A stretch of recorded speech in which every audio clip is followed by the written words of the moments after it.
Hello, brothers and sisters. I wanted to take a minute to talk about the magical deception box, also known as the television. Well, sorry, I'm going to tilt the camera some. What happens is you can read this in Two Babylons by Alexander Hislop, that the initiates into the mysteries were given powerful drugs, and they would be indoctrinated to the mysteries. And in the book Harvest of Hellenism, you can find that it's by F.E. Peters. He speaks of how one moment, I'm sorry. I lost my train of thought on how I was going to connect that. So, anyways, okay, I remembered. So ISIS, the worshippers of Isis in Egypt, were actually had a huge political influence, and that there was great care taken, I believe it was by Rome, to get these ISIS worshippers out. And that's where the connection to the idea of church, coming from Circe, like I said, if you've met someone named Kirk, well, Circe, Kirk, Kuriakon, Circle, or Kirkle, right? Kirkle, it looks like Kirkle. And a Kirkus, or a circus, Circe, circle, those are all related from the same family of words, like a prayer. That's why you see the idea of a prayer circle, or the idea of communion sometimes is represented by a circle. Well, that's the thing. Going to a circus is a lot like watching TV. It's entertaining. There's a absurd logic that's behind it, and that's what people crave. That's why I wanted to do this video right there. People like logic. People like to see rise and a fall and a climactic part and an exciting part and emotions. That's where they come up with the three parts of making a convincing speech: is logic, pathos, and ethos. So you appeal to people's fear, you appeal to people's logic, and you appeal to people's emotions and their culture. So you control them by it. And this has been known. And that's the key to the Hegelian dialect right there. Create the thesis, oh, there's a threat on the border, we must go and protect our borders, but we're really exploiting resources and colonizing and monopolizing, but we have to make it a threat first. That's where the idea of the Zimmerman message came from, that the Germans were talking to the Mexicans, telling them to attack America. A lie, big lie. The Havana Harbor incident, where one of our ships exploded, and they use that as the reason to go to war. Obviously a lie. I'm pretty sure the government's apologized for that, because it didn't happen. It's like saying that there's an act of terrorism that didn't really happen. So, and it's very exciting, and that's why Dracon, which is the word dragon in the New Testament revelation, it comes from the idea of to fascinate, and when you are fascinated, you're agape, and that's spelled like the word agape, which is often love in the New Testament, and you have phileo too, which means fondness, but agape has the idea of like a welcoming, and why you're even hanging out with somebody, and why you're inviting them and bringing them near to you. Agape is a very deep word. There's a great article in I'm sure McClintock and Strong has one, but I know that there's one in the James Hastings. If you look up love or agape, I can't remember, I think it might be love, but you could check agape too, and it just breaks it down that the New Testament concept of love is very well rounded. Like, why are you with this person? Are they walking in light? Are they in darkness? Are you trying to get money out of them? You're not supposed to be doing that, but that's what I'm saying. That's why love is such a well-rounded word. Why are they sitting at the table eating with you? Are they kind? Are they mean? Like, what's going on? Why? Like, let's actually think about this. Let's walk circumspect. Let's scope things out while we're there and look around, and that's where episcope, scope, is the word in that. That's where we get our word scope, to mark something out. So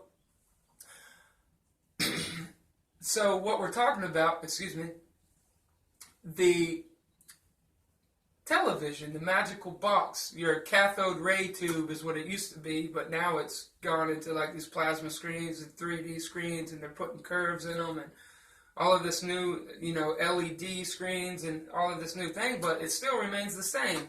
It's this mystifying, fascinating, mind and grabbing, absurd logic, and that's exactly what the initiates as the new candidates into the mystery schools would go through. Like, they'd give them like drugs, and then they'd use whiskey bottle lighting, and they'd make them think that they're seeing like the stars, and they're going through the stars and the heavens, and that's what Harvest of Hellenism talks about right there. So these are great political enemies oftentimes, and that's why we see the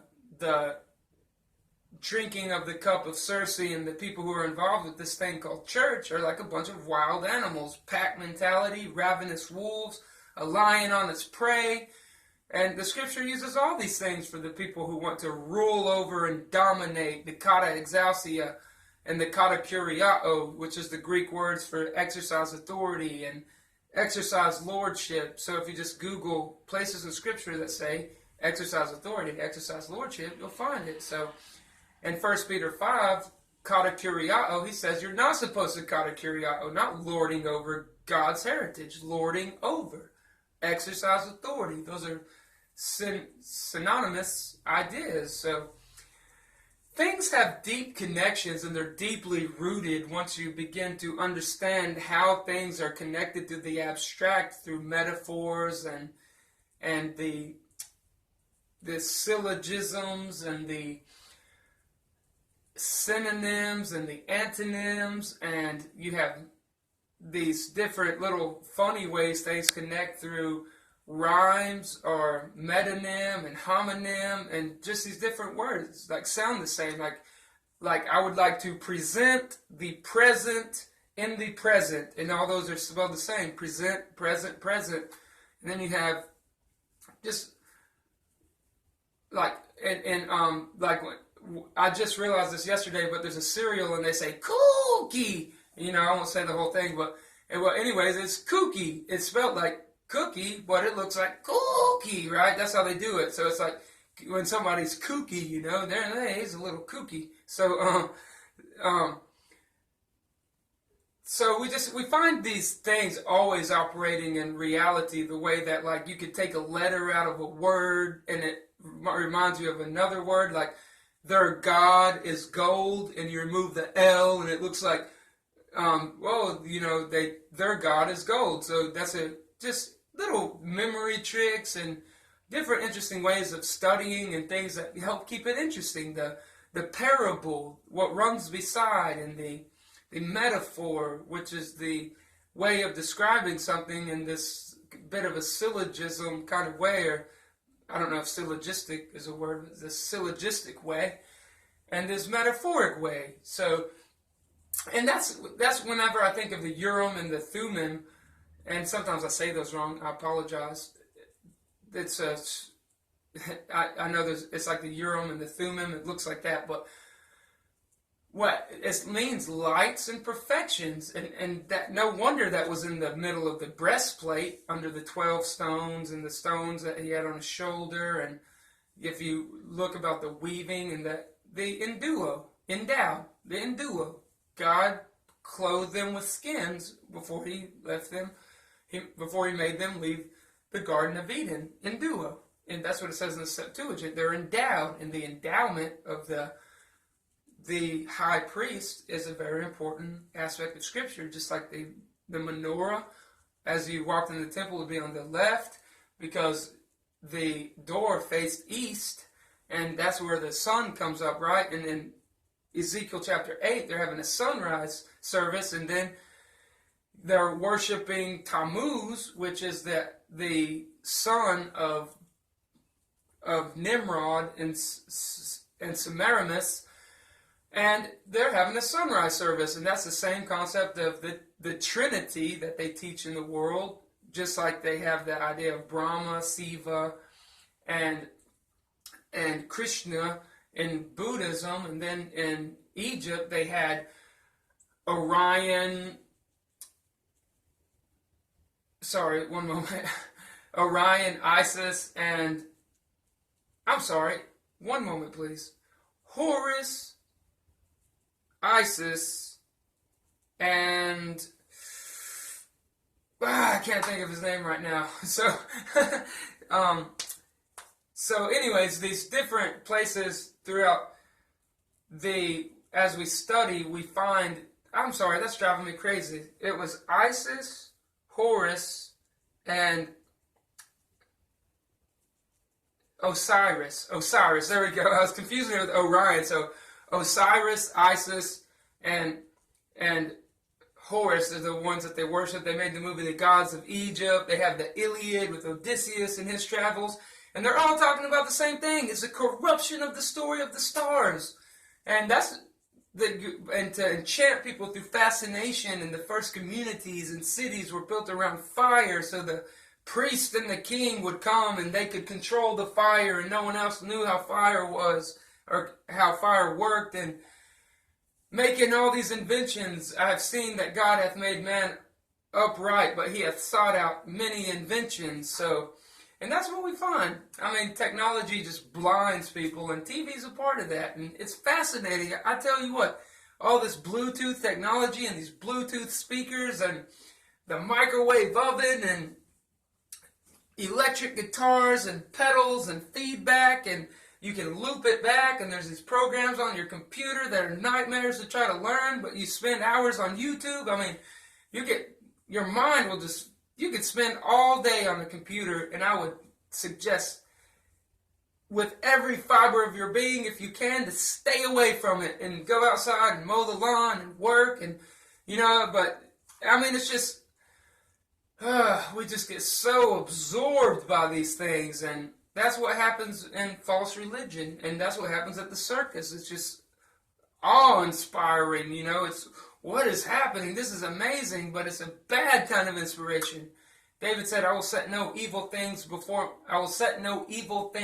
before my eyes, and Paul said to abstain from all appearances of evil. David says not to set any evil before your eyes, and that's what we do all the time. No wonder Paul said, like, oh, wretched man that I am.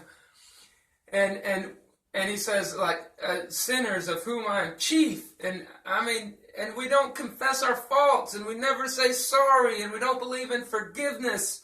And we're just, if you want to see the kata exousi and the kata curiao, which is the lording over and exercising authority, and which we're not supposed to be doing, and ala episkopos or alatria episkopos is the word busybody in 1 Peter chapter 4, I believe that's where it's at, and he says not to, in J.P. Green's interlinear Bible it says a meddler in other people's affairs, but in the King James it says a busybody.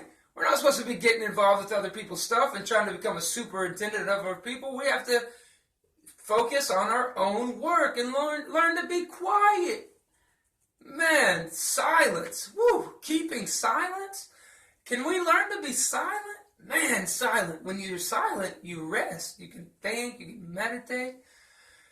So it's good to speak a little, but it's better to listen a lot, right? Be swift to listen and be slow to speak, slow to wrath, and be quick to listen. For wrath that works not I can't remember exactly how it goes, but if you're a student of Scripture, you'll look up what I just said. Slow to anger, slow to wrath,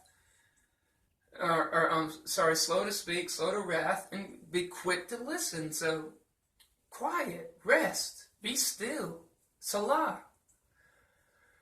Man, I'm trying to learn how to rest. The Marines did a number on my body, and it kind of gives me a bit of a paranoia, and because of like pain, and when my back gets out of place, I feel like I'm dying because it hurts all the time, and I kind of wrench on my jaw when my neck goes out, and I go to the chiropractor a lot. I don't know if I've ever told you that, but I just got to kind of rotate my neck and keep it loose, so when I do go to the chiropractor, he can actually pop it because I stay so tight. And I feel like now that I've been out of the Marines for like 3 years, I'm sorry, I actually did 10 years active, and I just ended in September my 3 years of IRR. So, I mean, it does a number on you, man, and it's really sickening and sad that there's not more help for the veterans. You know, like I didn't even suffer a really bad injury, but I do feel like they're really kind of, the way they treat veterans is just bad, you know. But, I mean, we do live in the world, and, I mean, it's a cruel world. This world is just sad. It's a bad place to live. No wonder in Ecclesiastes chapter 7 it says that it's better to have a morsel in quiet than a feast in a place of mirth where everyone's laughing and is loud. And he says, like, rejoice the day that someone dies and to mourn the day that someone's born into this. Because, I mean, it's just like you're picking up the burden. The kids have to see the parents fight. You know, it's divorce and anger and strife. And, like, to finally get to lay the burden down and be with the Lord is be with Yahweh. And the angels, I mean, that's a good thing, you know. And so the magical box on the side of your wall is doing a lot to make us consumers. It's not teaching us to budget. It's not teaching us to take care of our children, or like when the scripture says, a wise man leaves an inheritance for his children. And but, I mean, people just fight for inheritance. Someone dies and everyone splits and there's a war, and it's just this colossal mix-up, and everyone just is, it feels like people are so full of hate all the time, but we just try to learn, and God gives us the experiences, and it says that the deceived and the deceiver are His. It says that He forms the light and creates darkness. He makes peace and creates evil. And God does everything. He says He tests us. He left the people in the land to try Israel. And we're Jews of the heart. We're spiritual Israel. And so I just wanted to talk to y'all about the TV and the way that it forms us into initiates and candidates into the world of consumerism, the pyramidal scheme, and to devour one another, and to be like a shark or a wolf, a shark that smells blood in the water, or a wolf that smells blood somewhere, and they eat you alive. And especially when they see that you're weak, they eat you alive. But God says His strength is made perfect in weakness. We don't need to be strong. We need to be weak, the scripture says so. And when we're weak, that's when God says His strength is made perfect in weakness. So that's good. And let's be weak. Let's rest. Let's learn to be still and to be quiet. Not saying we shouldn't spread the gospel, but even that has its proper place and how to do it thoughtfully and in a good way. So I hope this helps, and thanks for taking the time to watch, and I'll catch you on the next video. Alright, bye y'all.